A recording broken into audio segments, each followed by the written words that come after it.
Hello, can everyone hear me?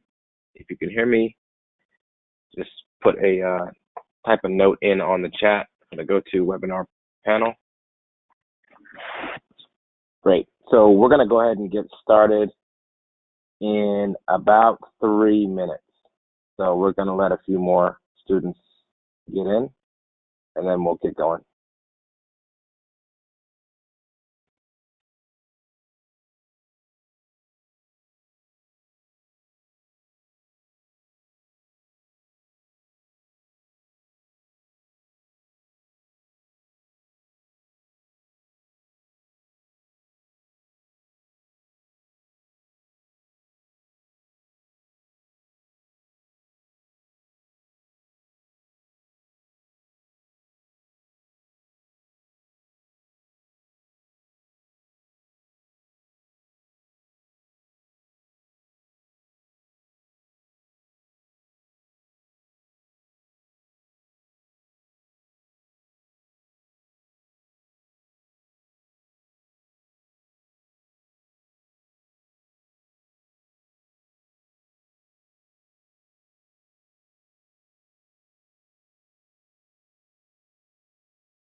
All righty, we're gonna go ahead and get started. First of all, we've already had a couple of sessions in this wave of the class. Some of you are here from others previous sessions and what you wanted to redo the class. Others are brand new and it's your first time here. So for those of you if this is your first time, go ahead and welcome yourself to the program. We're glad that you're here and excited to have you here developing apps and cool programs with us. Ultimately, the goal is to help everyone in here get competent and trained in mobile application development. There are some core things you do have to know in order to do that successfully. Once you know those things and have been able to get a grasp of what's going on in the overall flow of development, you're able to start, one, prepping yourself for a job of some sort in this space. As we know, there are literally millions of six-figure jobs open in the mobile development space. that number is only increasing. And the cool thing about it is you don't need a college education to get any of these jobs. So that being said, you've had a couple of assignments. We've talked about the SDLC, the software development life cycle. We've talked about some of the basics around the agile versus Scrum model for developing software. Those models don't really help you as an individual in software development, but they do help you within a team, right? So once you're developing software on a team, there are a bunch of different rules and standards that you would typically follow to get your code out the door, because now you're collaborating with people, you're cooperating, you're working with other people, and you are all collectively working on a common code base. You're building and you're committing code, and you have a whole team of developers that are working together. That's why the SDLC, software development lifecycle, is so important. So wanted to make sure, can you guys all see my screen now?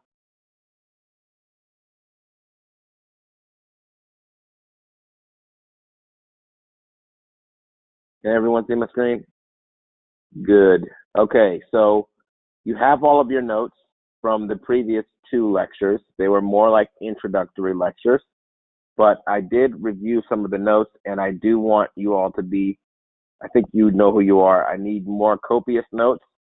I need to know that you're taking as much information down as possible and not at home watching America's Got Talent while we are going through through this rigorous course. Okay, so we want to make sure that you're respecting the time, and we want to make sure that you are really focused on what we're doing, so we don't have to see you back here, next month and the month after that, the month after that. All right, if you focus and really put your time and energy into something, you can generally get results very quickly. Things happen slowly when you dissipate your forces and get caught up in a bunch of other things, and you can never really get into that zone where you can focus on things, right? That's how you end up messing around with the same thing for like 3 years. And believe it or not, we've got students that have been trying to get this process done for 6 years because they just keep losing focus and they can't stick with it. But we welcome them back every single time, because this is not like normal school. We want you to train. We want you to train as aggressively as you can. And when you're ready, that's when you're ready. Okay? You determine when you're ready. So what we're going to do today is we're going to go into the mobile app development process. You guys have looked at some basic information on the software development lifecycle, which was a little bit theoretical. But these are the steps. This is another infographic that you guys need to memorize and commit to memory as quickly as possible. It would be great if you could do that for those of you that are looking for jobs in this space. For those of you that are just learning to develop, you need to understand the overall process here. Some of you want to build your own apps. You need to understand how things generally flow, right? And this is no different from building like a skyscraper. It's just you're building the thing in code. So all the steps you see these guys executing outside, when they're building a new condo building or a new skyscraper, you have to view your software development process the same if you want to make something that's actually going to be successful in the marketplace, right? You're going to have to really plan things out and make sure you understand every step. Make sense?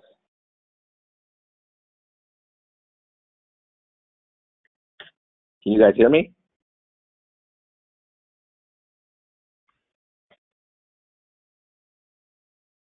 Okay, yeah, I see some people commenting saying they can't hear me. So I just want to make sure you guys can hear everything that I'm saying. All right, got it. All right, so we're going to go ahead and jump into the mobile app development process. If you're trying to develop an app, what do you need to know? On average, it takes about 18 weeks, almost 5 months to publish a very basic mobile application. It takes 10 weeks to build the back end. The back end meaning not the backside of your phone, the back end meaning the things that you are connected to, like the databases that you get data from and that you put data into, or other services that your application is going to need to run.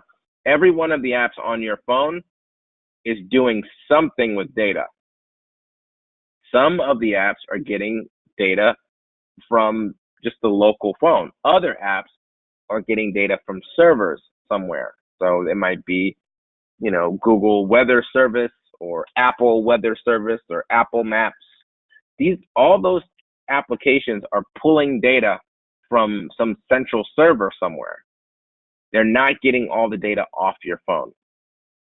So part of the back end of these applications includes the databases and things like that they need to pull data from. So it also takes, on average, 8 weeks to build the front end. The front end of an application is referred to as the user interface. That is the thing that everyone sees. So all of the pretty images and all of the nice, sleek layout and design, that's your front end. Typically, in larger software development projects, you will have a division between front end and back end. There might be people completely dedicated to building the front end of the application, and then another group that's completely dedicated to building the back end. Those are the larger teams. Smaller teams, you've got the same guys doing all of it. There are challenges to both larger and smaller teams, which we will discuss later.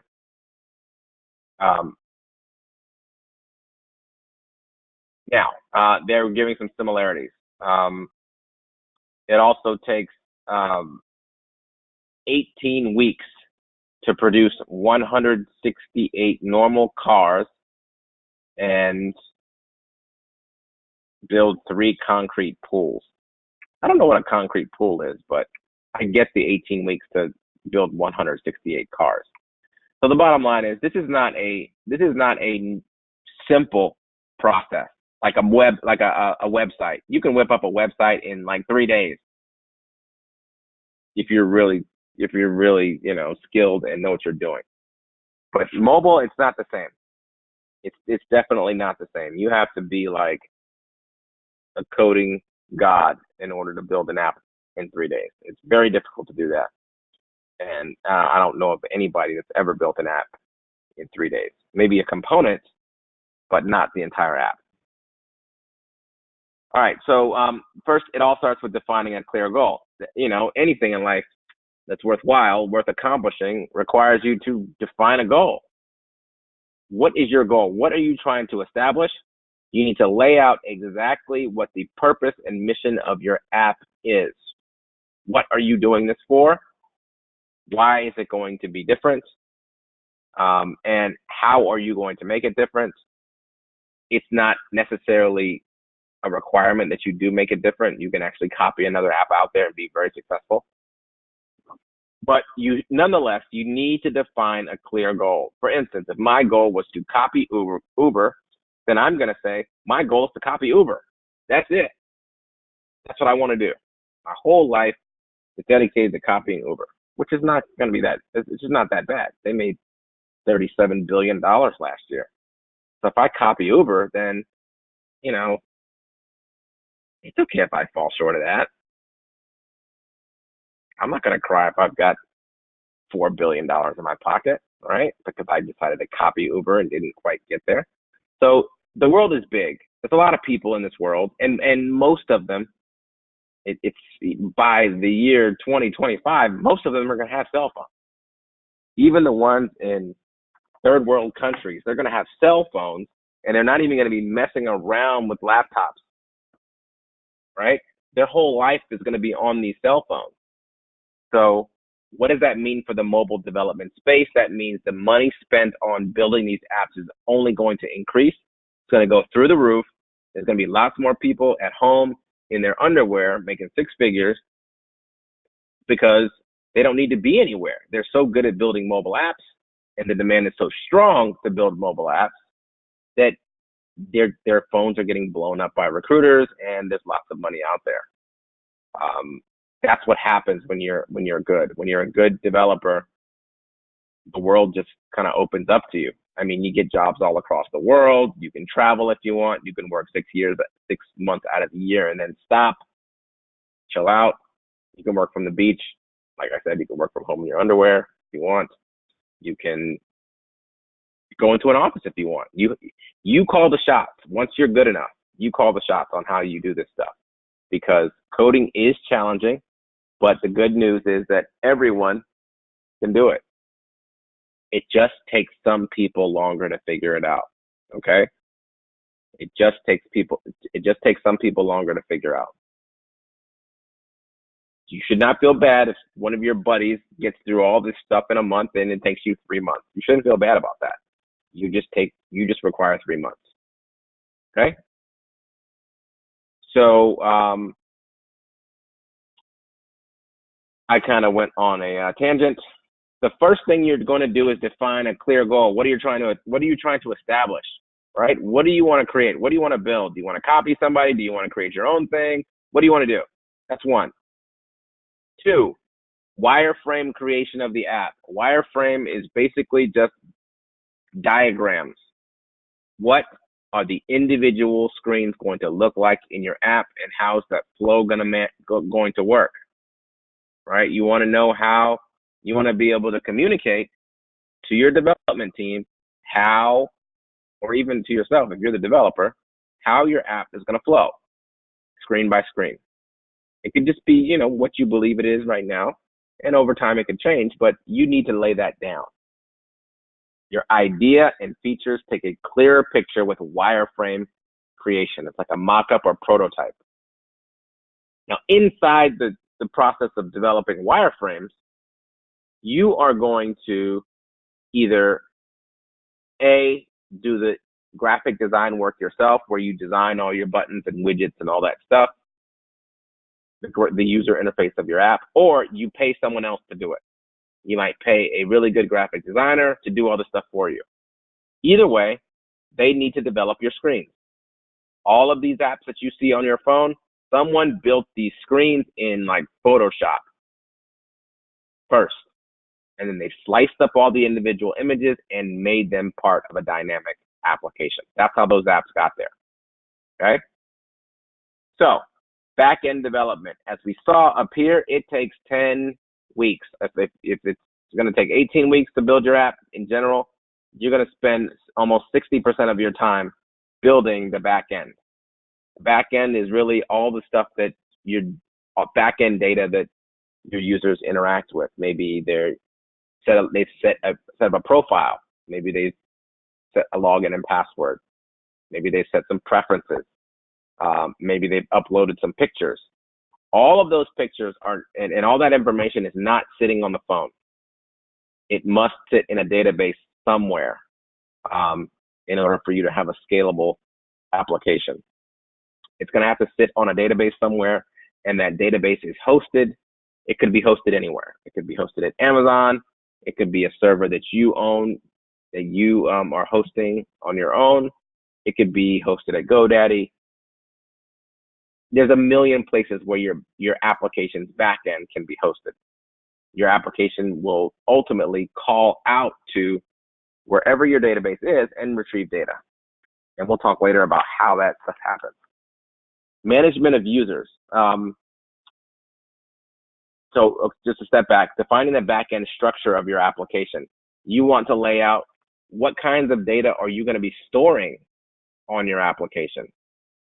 Are you storing user IDs and passwords? Are you storing images? Are you storing music? What are you trying to store, and how does that data need to be organized in a manner that your application can retrieve it as efficiently as possible. So you're gonna have to do some research there. You can easily get on Google and think about and Google back end structure best practices to figure out how your back end should look. But you need to understand these concepts from a very high level. If someone asks you, someone randomly runs into you, and demands that you ask them, demands that you tell them how to build an app, this is the type of stuff you're going to give them. You're not going to start cranking out code. You're going to give them a framework for doing it. So you've defined your back end. You kind of know how you want things to function as far as storage of data. Next thing you want to do is think about how many types of users you have. So for some apps, you only have one kind of user, and that is just the end user. They come in and do something. Maybe they buy something, and then they get out of the app. For other apps, it's more complex. You might have administrative users, like representatives of the company that can go in and change things, change everything. And then you might also have your end users, which are your customers. And then you might also have other businesses that are users as well. And they all have different privileges and rights and different levels of access to your data. Okay? You have to think about that thing. Who are the users of your application and what can they do? How are you going to manage those users? Again, you can do a little bit more research into that. You also need to think about how they're going to authenticate. Are they going to have a user ID password stored on a database somewhere that you host? Maybe it's going to be a service that's provided by Google or Firebase, where they automatically handle authentication for you. All those things need to be figured out. Next is the server-side logic. The server side is, again, where this is where your mobile app connects to get data or to get any type of functionality that it needs to operate. Okay, that's server-side logic. This might be code that's been written on the back end to do very specific things that are directly related to your application's business purpose. The next step, you're looking at customization of user experience. That is where you really think critically about your application and how it flows and get some feedback on the overall user experience of the application. We've all loaded apps where we're just like, what's going on here? This is confusing. It's not normal. It's not intuitive. This is a piece of crap. And then you give it a bad rating. Those are the types of apps that have not really put time into customizing their user experience and really putting energy into it. If you put way more energy into your back end and no energy into your front end, people are going to say that your app is a piece of crap. That's just how it goes. But if you put tons of energy into the front end and maybe less into the back end, it's much less likely that that's going to happen. People just respond to what they see. That's just how we are. You're never going to change that. Data integration. Data integration allows users to access and share information to third-party websites, such as social sites. Are you going to allow people to log in through Facebook? Are you going to allow people to log in through Google? What are the types of things that you have to implement to allow these things to happen? Obviously, if your app allows people to log in through Facebook, then you have an opportunity to get some network effect, because Facebook will kind of post and make other folks aware of what's going on in your application optionally, right? So there's some value in providing that option. And plus, people don't want to have to manage all their user IDs and passwords. Just use Facebook as an authentication service. Push notification services. That's where you guys get text messages and buzzes, your phone buzzes and all that stuff when a service or an application gets a message. So you need to figure out your push notification strategy. When are users going to get push notifications? You obviously don't want it happening all the time, right? but these push notification services are going to engage the user with the app, and they're going to send them reliable information. Okay. Now, any questions so far? So we'll pause it. I've been running my mouth for a little while now. So, any questions so far?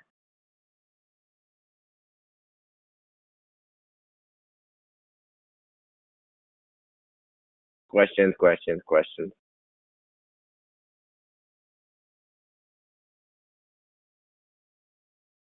Okay, we'll keep going. So, front end development of the application. What's going on? That's a big deal. So remember, the front end is that which the end user is consistently interacting with.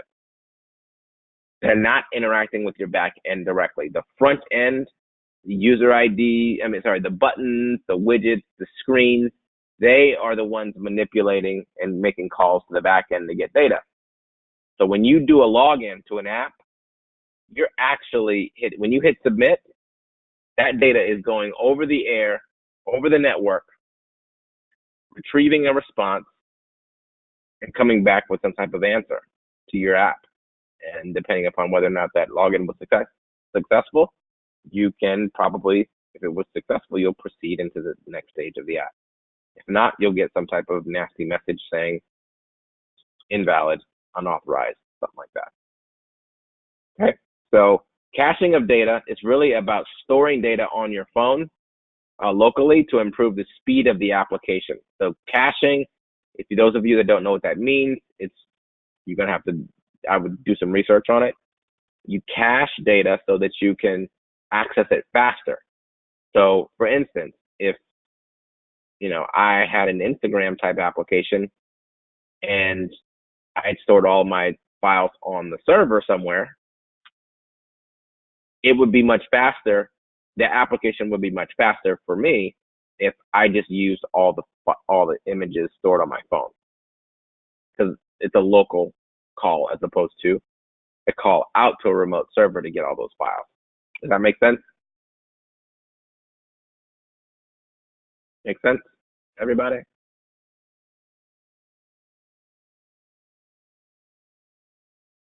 Alrighty, I will assume it does. Synchronization of app data. So we talked about that a little bit, but let's say you are building an app for people that are like mining, and they're like coal miners. They're going to be underground sometimes, and they're not going to have access. They're not going to have the data. They're going to have 0 bars on their phone. And sometimes, even in those situations, people need to be able to access data. They still need their application to be able to function when you're in, conditions where there's no connection. So you can build a synchronization strategy for your application data. If you know that your app is going to be used by folks that are, underwater or underground sometimes, then you're going to have to figure out what data management strategy makes the most sense, right? So that's another piece of things. That's another piece of information you guys have to think about. Mockups and wireframing, we already talked about that. That is where you are building a graphical representation of your app, and you're figuring out what the interface of the app is going to be. That's a very big deal, because this is what interacts with the end user. UI design and development. UI design and development are almost one and the same. You're just finding the types of buttons and all the images and stuff that you're going to have, and you actually get those built.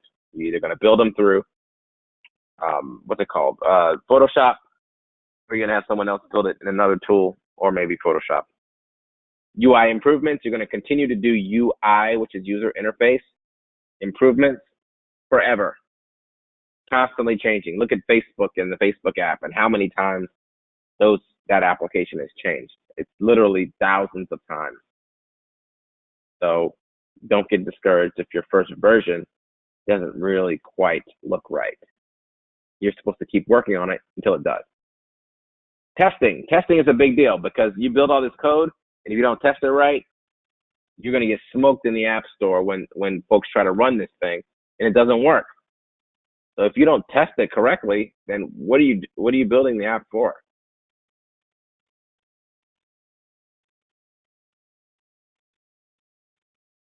Deployment. Deployment is the final stage. That's when your app is done and you push it out to the stores. That's pretty self-explanatory. For Apple, you're going to push to the Apple Store. For Android, you're going to push to the Google Play Store. All right, I'm going to pause real quick. Cesar has a question. What's the question?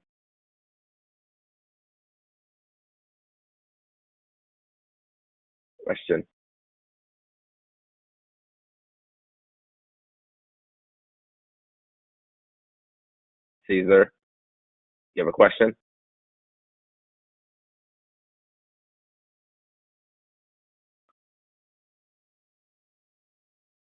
Oh, okay, so Cesar's question is, sounds to me like caching and syncing of data are almost the same. Kinda. So caching is really storing data almost temporarily so that things can be accessed faster, right? So let's say you're on Instagram and you've clicked on a few pictures already, you've hit a few pictures already, and there's others that you have not loaded. What you're going to do, what's going to happen most likely when you come back to that application is the pictures that you have already clicked on, they can be cached locally. They will load quickly. The ones that you have not clicked on might take a little time to load depending upon your internet connection because they're not loaded locally yet. They're not in cache. They're not cached up. Right? Now, syncing of data is a little bit different because, yes, it does involve accessing data when it's almost like accessing a data from a cache, but you are basically preloading your application with some data, relevant data, and allowing the user to continue to interact with that data even if there's no internet connection.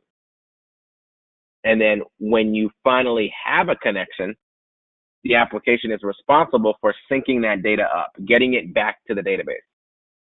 Okay? So there's a slight difference between the two. That's right. So if data is available offline, that means that we preloaded some data so that the people can still do their work. Now, maybe they're capturing images or pictures or whatever. You can store all that stuff locally for some time, and then when they finally get in your code, and when the user finally gets into an area where there's connection, send all that data to the phone. Send all that data to the database. People do that all the time.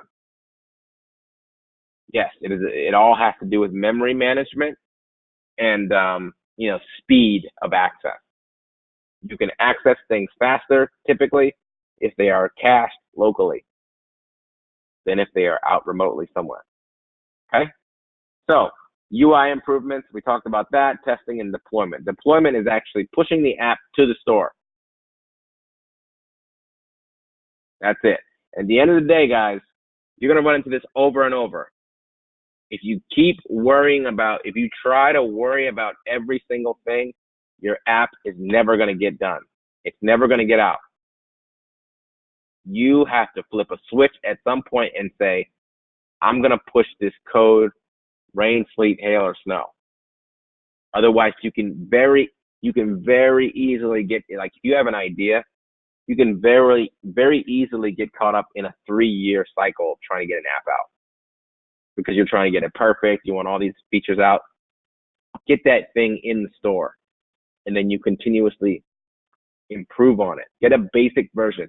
Get a very basic version in the store ASAP, and then you build on that. Don't try to put a million features together and then cram it all into the store.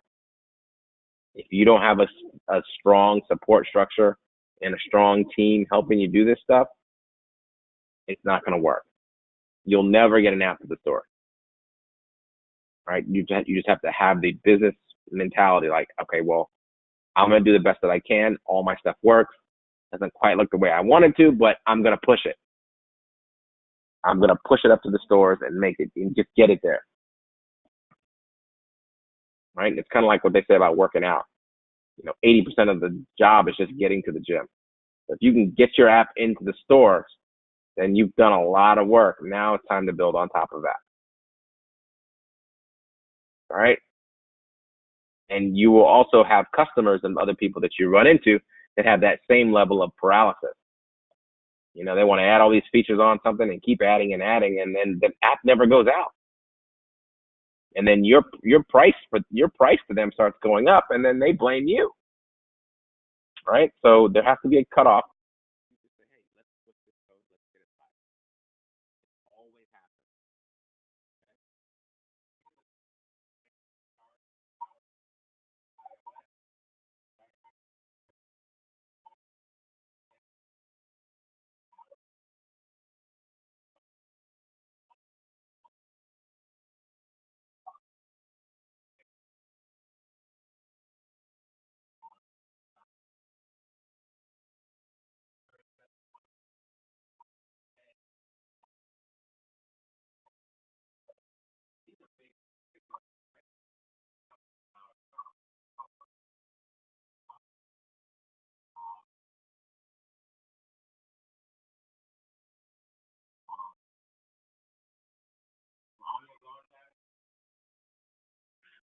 Hear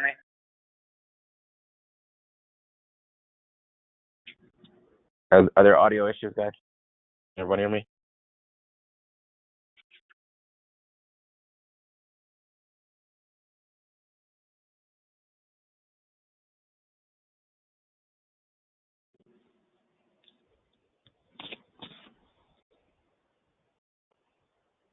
Can you guys hear me now?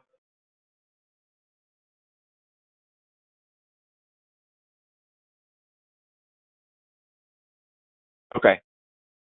Got it. All right. So I'll rewind a little bit. So what I was saying is that ultimately you have to get your application out. Do whatever it takes to get your application out of the door. Do not worry about trying to get every single feature implemented. Make sure you are really just, because most people have these app ideas and have things that they want to get done, but it never gets there. It never gets there because people they think it's too hard. They try to cram everything in, and they end up getting nothing in. So it's more important for you to get, if you have an app idea, it's more important for you to get a simple idea in the store and build on that. Okay? Build on it, because it's a great feeling when you finally have an app in the store. Now, and then after that, it's your responsibility to build on it as much as you can. So, your charge per hour on average for an iOS developer, you see the ranges here. It's a little bit small. I'll try to make it larger. But in general, on North America, 250 an hour is average. South America, 120. United Kingdom, 175. Eastern Europe, 110 an hour. India, 77 an hour. That's why everyone goes to India, and then they end up getting their code hijacked. Do not go to India if you don't really know what's going on with mobile development. You'll get hijacked. Don't go there because it's cheap. You'll lose everything. We've had to save so many companies from that situation because they want to go cheap. They say, oh man, India is really good. It's only $5 an hour. And then you lose $5,000. Never to see it again. Australia, $150 an hour. So these are good numbers, guys. And if you look at we're talking about salaries that go anywhere from $150,000 to $300,000 a year. And it's all very feasible. You just have to be good. Right? So you just have to be good. There's really no way around it. And you don't need a college education. Mind you, the average salary in the United States per household is $46,000 a year. I mean, these people, we have developers now that are making $200 an hour, right out of class. So, but you have to get good, and there's really no way around it. So, We won't talk about the charge per hour on Android. The most important thing you have to know about this whole process is this stuff right here. You need to understand the individual steps in the app development process, defining the goal, wireframe creation, and all these other elements. Once you have these things committed to memory and know them, then you now have a nice logical flow that you'll use, or you can advise other people to use when they're building an application. And that information is extremely valuable, whether it's you're giving it, whether you are using it for your own app, or if you're using it for a customer's application, right? You need to make sure you understand this process and don't leave anything out, right? So we've got some questions here. Let's see what they are. Wow. Hotbed cities for mobile development. Yes, I will list the hotbed cities for mobile development. Number one, San Francisco, Silicon Valley. Huge. Number two, Denver, Colorado. Denver, Colorado is big on mobile application development. Number three, Cincinnati, Ohio. Very big banking city. Number four, Charlotte. Charlotte is very high up there because we have a ton of banks, and every single bank wants to be a mobile bank now. Every single bank wants to be a mobile bank. They have wealth solutions where, like for instance, Merrill Lynch, they don't just have one app. Bank of America has like 30 apps for different kinds of customers, high net worth customers, average retail customers, loan customers, investment customers. I mean, they have tons of different apps. And most of these financial institutions are trying to get rid of people in the physical location. They are offloading and making their apps more complex. You can run your app like a banking center now. You can deposit checks. You can do all that stuff. And, honestly, it's too costly for them to have these expensive, nice looking banking centers. And most people would rather just do their stuff on their phone anyway. So if you can do it in a very secure manner, then it's going to win. And that's why these banks have so many jobs open right now.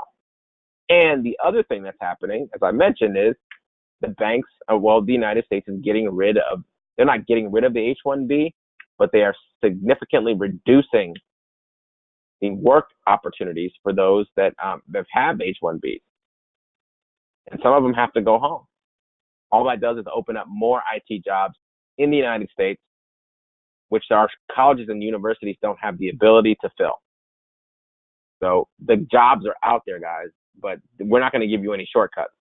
You just have to go through and get good. It's just like picking up a brand new language. It is no different. It's like, okay, well, I know English, I know Spanish, I know Italian, and I know Java.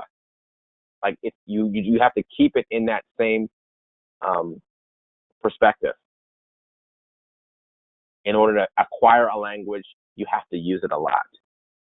So in order to get good with Java and or Objective-C when you're building mobile apps, you have to play with the language. Make sense? And once you've played around with it enough, it's not hard. All right, so any questions? Okay, so we have a question from Ricardo. To reiterate my question above, I know that I have to be good to get these great jobs, but since I will not be good immediately, I'm guessing what is out there for beginners. First of all, you won't be a beginner. When you executed and knocked out all these things and you understand the basic concepts and you're able to answer interview questions, you will not be a beginner. You will be junior or intermediate.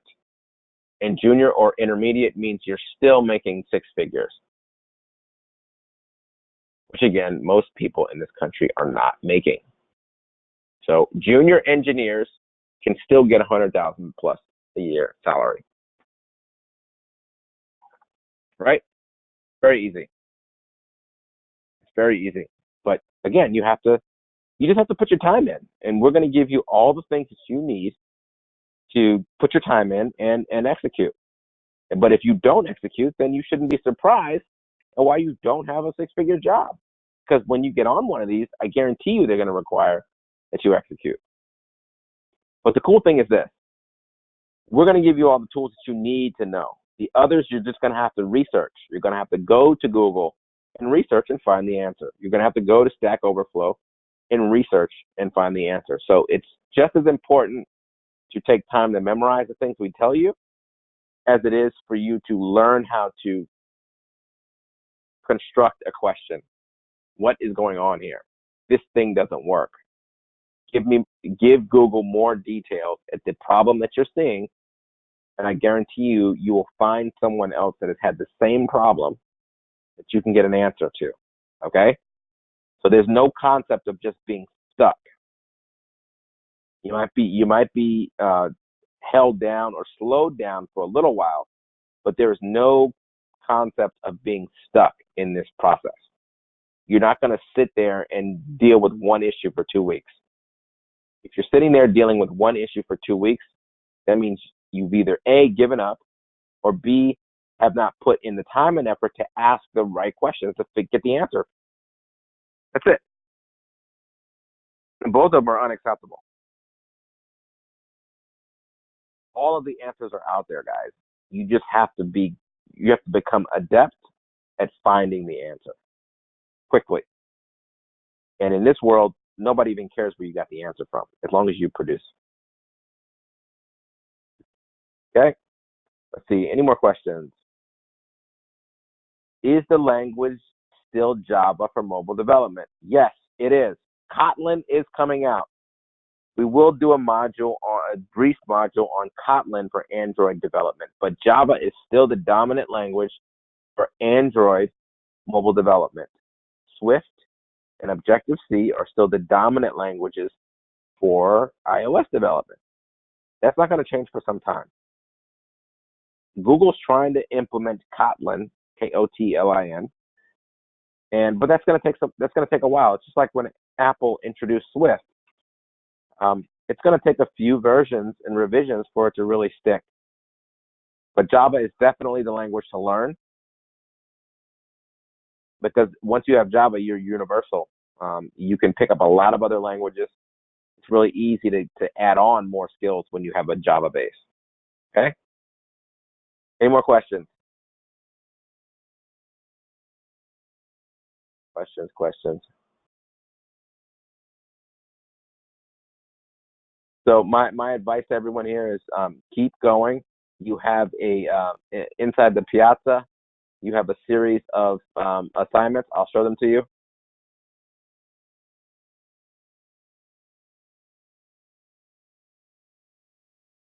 You go into resources. So all of you have gotten a link to the Piazza, right? You're here. So all you have to do is click on new post to make a new post or say something to everyone.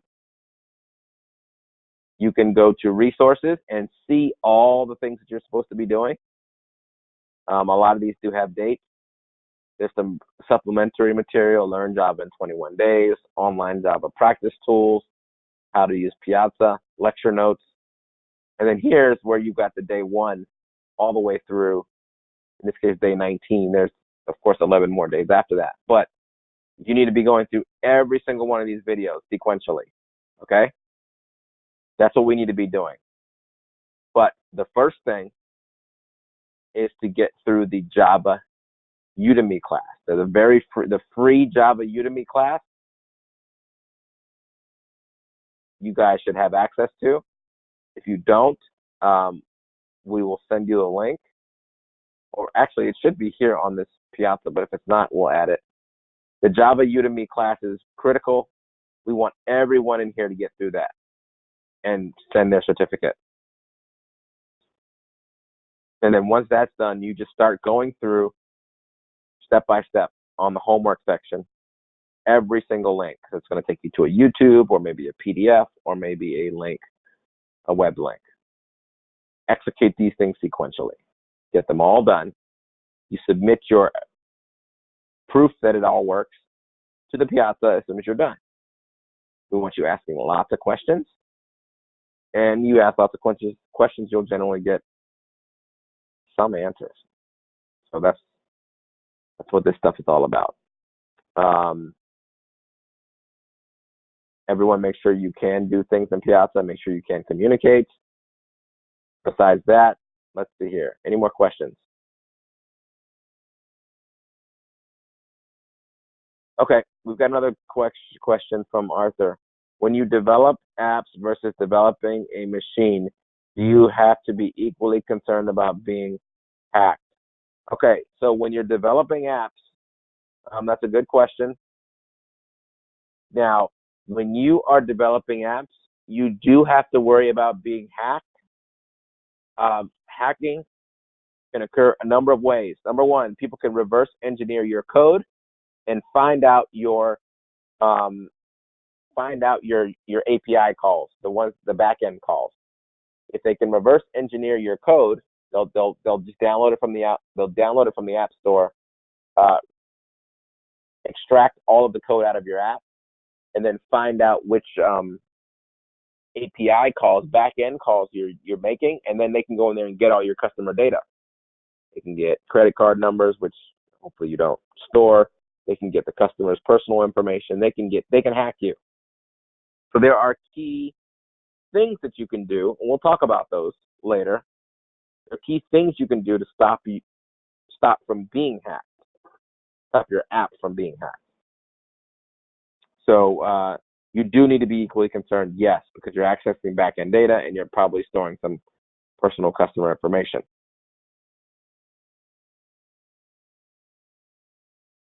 How much more time until we get the Udemy done? You guys need to be executing the Udemy class that we have sent you. So that should generally take about 16 hours of your own time to get through. Yes, we did get all the certificates. Okay, got it. So Cesar, we'll answer some of the additional questions you have. Just shoot them over, and we'll take care of that stuff. More questions are coming in. They're flying in. Hold on. Send the certificates to enrollment@ibgsoftware.com. Are these lectures being recorded for us to be able to come back and review them? Yes. You're going to get a link, and the link will be loaded in the resources section here. You will see the lectures under lecture notes.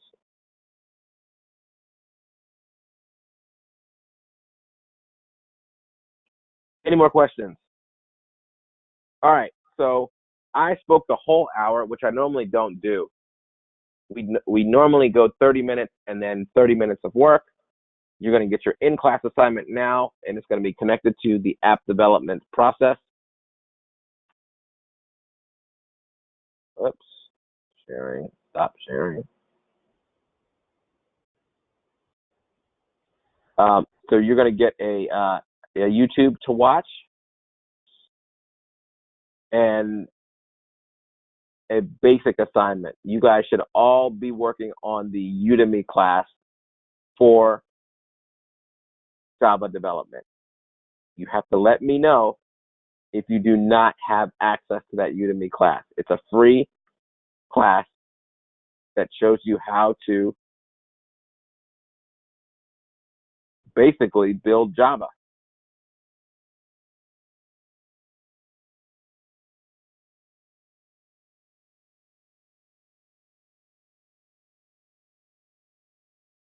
Does anyone not have access?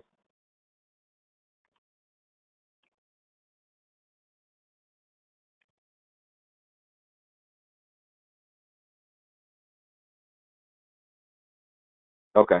So some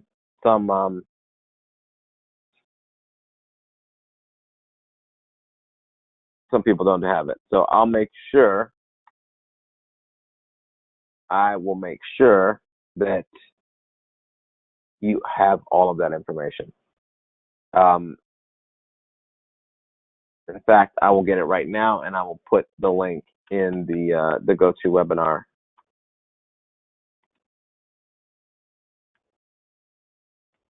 I'm going to put that link in the GoToWebinar panel. 1 second.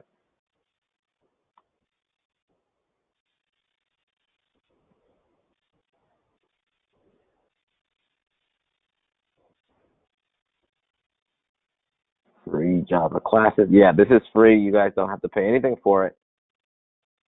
You just log in and do it. It's the Java tutorial for complete beginners. There's the link, and I sent it to all of you. Java tutorial for complete beginners.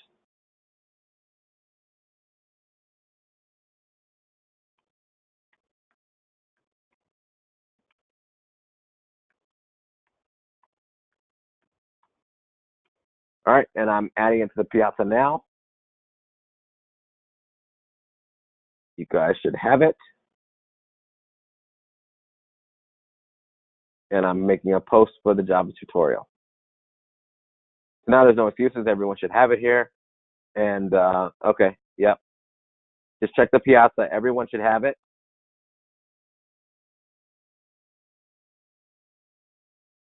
I'm sending you all individually. I'm sending the link to you all individually that don't have it.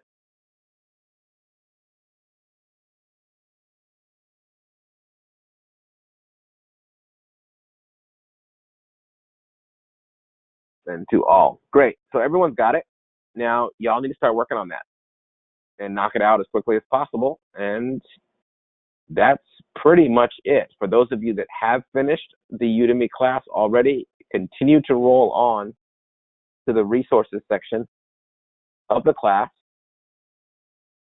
Right here, roll to the resources section, start executing from the bottom of the homework.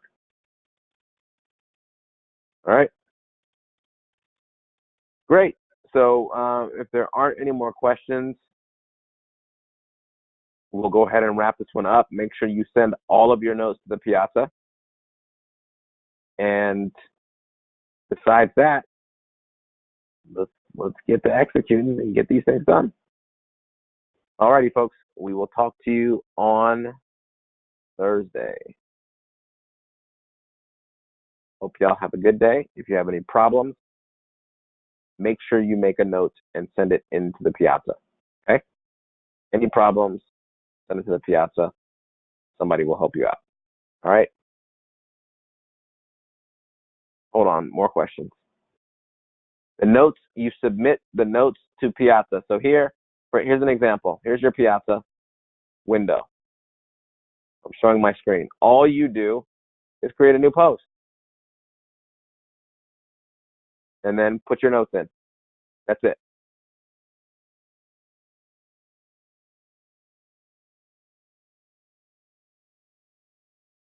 All right, folks, we're all done. It went an hour long, and yeah, I'm glad you guys are here. Glad you guys are continuing to execute. Let's get this thing going so we can start cranking out some good apps. All right, talk to you guys on Thursday, same time. Bye.